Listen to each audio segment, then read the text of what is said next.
જય રામા પીર, જય અલગ ધણી. મારી ચેનલ ભક્તિ શ્રદ્ધામાં આપનું હાર્દિક સ્વાગત છે. આપણે આ ચેનલ ઉપર રામદેવ પીરના ઇતિહાસ વિશે વાતો કરીએ છીએ.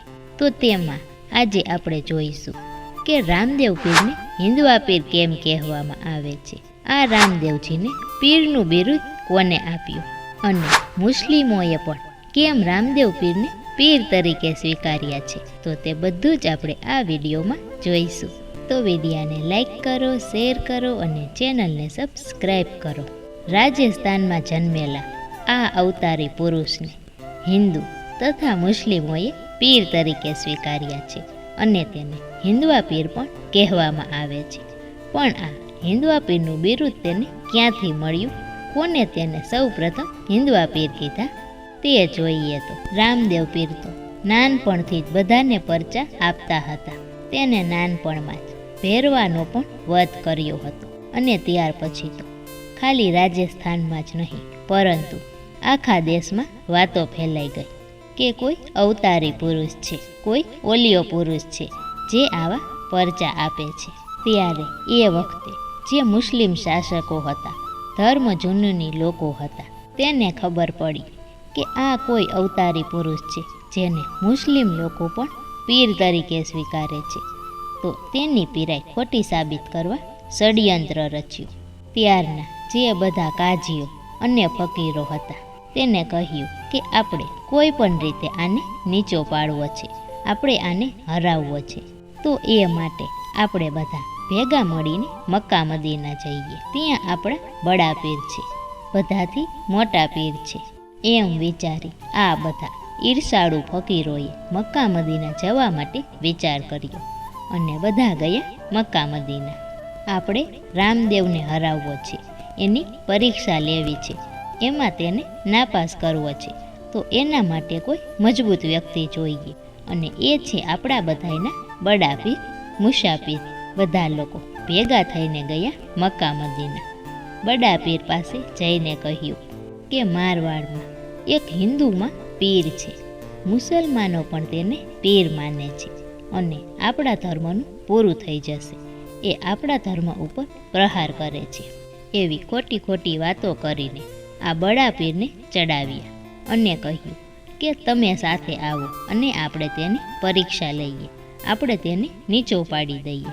ત્યારે બડા પીર કહે કે હિન્દુમાં પીર હોય જ નહીં. અરે કહે કે છે, ચાલો અમે તમને બતાવીએ, તમે ચાલો અને પરીક્ષા લો. બધાને સંદેશો મોકલાવ્યો કે બધા રણુજા આવી જજો અને મક્કા મદીનાથી પણ 5 પીર આવ્યા છે. રણુજાની સીમમાં પ્રવેશ કર્યો છે. ત્યાં રામદેવજી ઘોડો ચરાવતા હતા. બાજુમાં તેના મિત્ર હતો સ્થાવર્યો, તે રામદેવજીનો સેવક હતો. તે રામદેવજી સાથે જોઈ તેનાથી અલગ રહે જ નહીં. બંને ત્યાં જ હતા અને કહે કે સામેથી 5 પીર આવે છે. પીરોનો લિબાજ પણ એવો હતો. આખી કાળી કાળી કફનીઓ પહેરી હતી, હાથમાં દંડ હતો. સ્થાવર્યો તો ડરી ગયો અને 5 પીર ત્યાં આવ્યા. આવીને રામદેવજીને જ પ્રશ્ન કર્યો, રણુજા કિતના દૂર હે યહાં સે? રામદેવજી કહે કે સામે દેખાય એ રણુજા છે. રામદેવજીએ ખૂબ જ પ્રેમપૂર્વક જવાબ આપ્યો. કહ્યું કે કોઈ રામદેવ હે, રામદેવ કો મિલના હે હમે. રામદેવજીએ જવાબ આપ્યો કે હું પોતે જ રામદેવ છું, ફરમાવો શું સેવા કરી શકું તમારી? તમારું સ્વાગત છે મારા ગામમાં. ત્યારે બધા પીર વિચારે કે આવા હોય તદ્દન સાદા વેશમાં. અમે સાંભળ્યું છે કે એ પીર છે, એટલે અમને એમ કે કોઈ મોટી મોટી કફની પહેરી હશે, હાથમાં તસબી ફરતી હશે. આવું તો કાંઈ છે જ નહીં. એક પીર બોલ્યા કે વિશ્વાસ નથી આવતો કે તું જ રામદેવ હોય. અમારે તો પીર રામદેવને મળવું છે, એનું કામ છે, જે સિદ્ધ પુરુષ છે એને મળવું છે. ત્યારે રામદેવજી ખૂબ જ સરળતાથી બોલ્યા કે એ હું જ છું. કહે કે હોય જ ન શકે. ત્યારે રામદેવજી કહે કે તમને જે ઠીક લાગે એ, પણ હું રામદેવ છું એ જ હકીકત છે, હું જ રામદેવ છું. ત્યારે એ પીરોમાંથી એક પીર કહે કે રણુજા સિવાય બીજા કોઈ રામદેવ છે? કહે કે નહીં, હાલમાં તો હું એક જ છું. ત્યારે પાંચમા પીર કહે કે સારું, જે હોય તે, તું જ રામદેવ હોય તો તું અમને રસ્તામાં મળી ગયો, સારું થયું. હાલો, અમે તમને મળવા માટે આવ્યા છીએ. અમે ક્યાંથી આવી છીએ ખબર છે તને? છેક મક્કા મદીનાથી આવી છે. આટલો રસ્તો પાર કરી મળવા માટે આવ્યા છીએ રણુજાના સિદ્ધ પુરુષ રામદેવને. અમે સાંભળ્યું હતું કે તું હિન્દુમાં પીર છે, પણ તું તો વગડામાં ઘોડો ચરાવસ. ત્યારે રામદેવજીએ જવાબ આપ્યો કે મોહમ્મદ પેગંબર પણ ઊંટ જ ચરાવતા હતા. તમે તેને ઈશ્વર નથી માનતા તો ઘોડો ચરાવનારો કેમ ન હોઈ શકે? તમે ધર્મ સંબંધી ચર્ચા કરવા આવ્યા હોય તો મારે પણ ચર્ચા કરવી જ છે, પણ તમે રણુજામાં ચાલો તો ખરા, સમય લઈને ચર્ચા કરશું. ત્યારે રામદેવજીએ 5 દાંતણ કાઢ્યા અને દાંતણ નીચે ફેંક્યા. દાંતણ નાખ્યા કે તરત જ 5 વૃક્ષ ઉગી ગયા. આ સિદ્ધિ જોઈને ઓલિયા દંગ રહી ગયા. કહે કે અમે પણ કાંઈ કમ નથી. કહ્યું ચાલો અમે રણુજા આવીએ. ત્યારે રામદેવજી કહે કે ચાલો હું પણ આવું છું. કહે કે તમે તમારા ઘોડા ઉપર આવો, અમે અમારી સાથે બધું લઈને જ ફરીએ છીએ. એમ કહીને એક ચાદર કાઢી અને બધા ઉપર બેસી ગયા. અને ત્યારે ઉનાળાનો તડકો પણ એવો હતો તો તેને જોલીમાંથી ચાદર કાઢી અને આકાશમાં નાખી કે તરત જ તેના પર છાંયો થઈ ગયો. આ તેને પીરાઈ બતાવી. ત્યારે રામદેવજીએ પીરાઈ બતાવી. રામદેવજીએ ગળામાં જે મફલર હતું લીલા કલરનું એ ચક્રની જેમ ફેરવી અને આકાશમાં ફેંક્યું કે તે સૂરજ ઉપર વેટડાઈ ગયું અને આખી દુનિયામાં છાયો થઈ ગઈ. અને કહે કે તમે માત્ર તમારા માટે છાયો કરો, પણ હું આખા જગ માટે છાયો કરીશ. અને તે બધાને રણુજા લઈ ગયા. અને ત્યાં તો રણુજામાં બધા મૌલવીઓ ઓલિયાઓ આવવા માંડ્યા છે. મોટા મુસાફિર પણ આવ્યા છે. તેનું રામદેવજીએ યોગ્ય સ્વાગત કર્યું છે અને સેવકને જાજમ પાથરવા કહ્યું. 1.25 ગજની જાજમ પાથરી અને બધાને બેસવા કહ્યું. ત્યાં તો બધા હસવા માંડ્યા. કહે કે અમે 5 થોડા છીએ કે આ 1.25 ગજની જાજમમાં આવી જઈએ? ત્યારે રામદેવજી કહે કે તમે બેસવા તો માંડો. એક પીર બેઠા તો તેટલી જાજમ મોટી થઈ ગઈ, બીજા પીર બેઠા તો 1.25 ગજ જાજમ વળી પાછી મોટી થઈ ગઈ, ત્રીજા, ચોથા અને 5મા પીર બેઠા તોય જાજમ મોટીની મોટી થતી ગઈ અને વધતી ગઈ. અને અંતે બધા બેસી ગયા તોય 1.25 ગજ જાજમ તો પડી જ હતી. ત્યારે રામદેવજી કહે કે કદાચ આખું રણુજા આની પર આવીને બેસે તોય 1.25 ગજ જાજમ તો વધે જ. તો બોલાવી લો તમારા બધા મૌલવીને, બધા ઓલિયાને. અને બધાને બોલાવ્યા. તે બધા મળીને 1,80,000 હતા. બધા બેસી ગયા તોય અંતે 1.25 ગજ જાજમ પડી રહી. પીરોએ અંદરથી સ્વીકારી લીધું કે આ સિદ્ધ પુરુષ જ છે, પણ હવે થાય શું, પાછું વળી ન શકાય. મુસાફિરે વિચાર્યું કે હવે આની પરીક્ષા ન લેવાય અને અહીંયાથી નીકળી જવાય. રામદેવજીને કહે કે હવે વિદાય આપો તો સારું.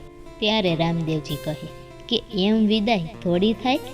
તમે હજી તો આવ્યા છો, તમે અમારો અતિથિ સત્કાર નથી જોયો, તમે આટલા દૂરથી આવ્યા છો તો ભોજન તો લેવું જ પડે. રામદેવજી કહે રસોઈ તૈયાર જ છે અને તમારે જમીને જ જવાનું છે. અમારા ભાગ્યમાં તમારી અતિથિ સેવા ક્યાંથી?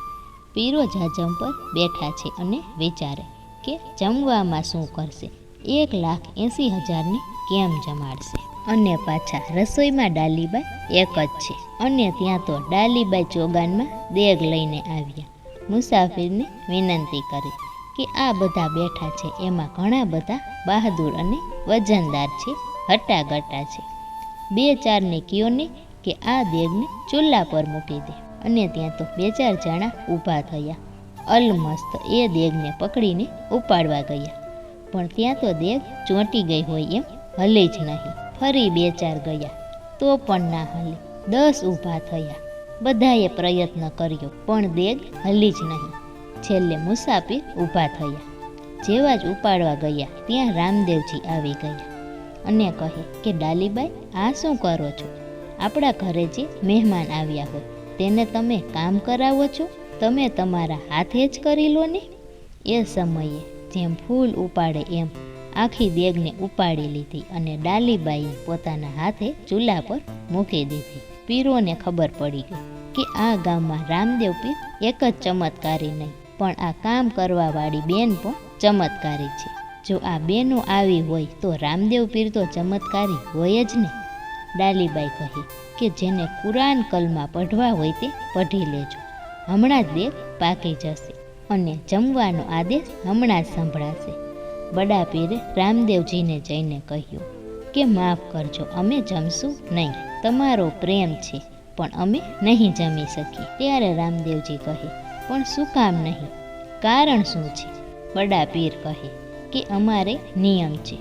શું નિયમ છે વળી? અમારો નિયમ છે કે અમે અમારા વાસણમાં જમીએ છીએ. રામદેવજી કહે કે હું વાસણ લઈ આવી આપું તો બડા પીર કહે કે મક્કા મદીનાથી વાસણ લઈ આવશો? રામદેવજી કહે કે હા. રામદેવજીએ પોતાની ઝોલી ખંખેરી, ત્યાં તો વાસણનો ઢગલો થયો અને કહ્યું કે તમારા જે વાસણ હોય તે સૌના વાસણ લઈ લો. અને ત્યાં જે બધા મૌલવીઓ હતા એ કહે કે આ તો અમારા જ વાસણ છે. મુસાફિર વિચારે કે આ મક્કા મદીનાથી આટલા સમયમાં કેવી રીતે આવી ગયા? અને ત્યાં તો ડાલીબાઈએ હાકલ કરી કે બધા આવી જાઓ જમવા. બધા બેસી ગયા જમવા માટે અને મોટી પંગત લાગી. ડાલીબાઈ કહે કે જેને જે ખાવું હોય તે માંગી લેજો, આ મારી દેગમાંથી બધું જ પ્રાપ્ત થશે, એક જ દેગમાંથી બધું મળશે. ત્યારે અમુક ઈર્ષાળુઓએ કહ્યું કે આમાં રામદેવજીને પાછા પાડી દઈશું, એવી માંગણી કરશું કે એમાંથી અમુક વસ્તુ તો નીકળવી જ ન જોઈએ. ડાલીબાઈ પીરસવા જાય ત્યાં કહે કે મારે તો લાડુ જોઈએ. ડાલીબાઈ કહે કે લઈ જાઓ લાડુનો થાળ. દેગમાંથી લાડુનો થાળ કાઢી આપે. કોઈ કહે કે મારે તો દૂધવાળી સેવ જોઈએ, તો તે આપે. કોઈ કહે સુખડી જોઈએ, કોઈ કહે મોહનથાળ, કોઈ કહે ખીર જોઈએ, કોઈ કહે શીરો જોઈએ, કોઈ કહે ખજૂર, કોઈ કહે ભાત.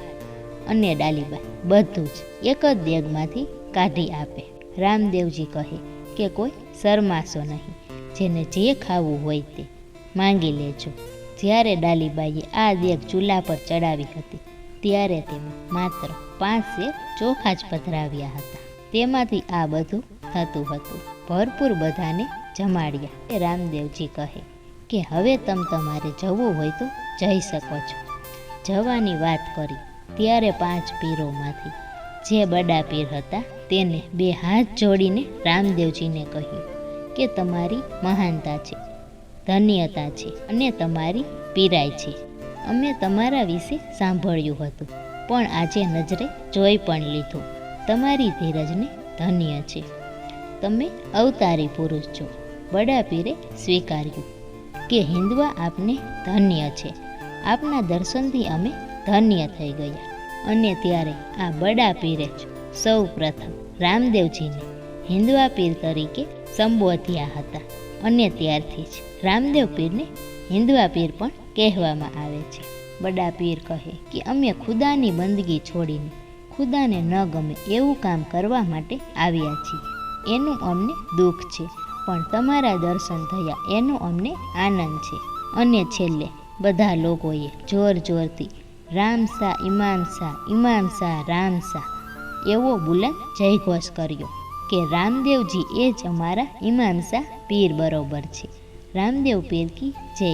આમ સૌ પ્રથમ મક્કા મદીનાના પીરો અને તેમાં પણ બડા પીરે રામદેવજીને પીર તરીકે સંબોધ્યા હતા. રામદેવ પીર સિદ્ધ પુરુષની જય હો, અલખ ધણીની જય હો. અને ત્યારથી જ આ રામદેવજીને રામદેવ પીરનું અને હિન્દવા પીરનું બિરુદ મળ્યું. જય હો રામા પીર, જય હો 12 બીજના ધણીની.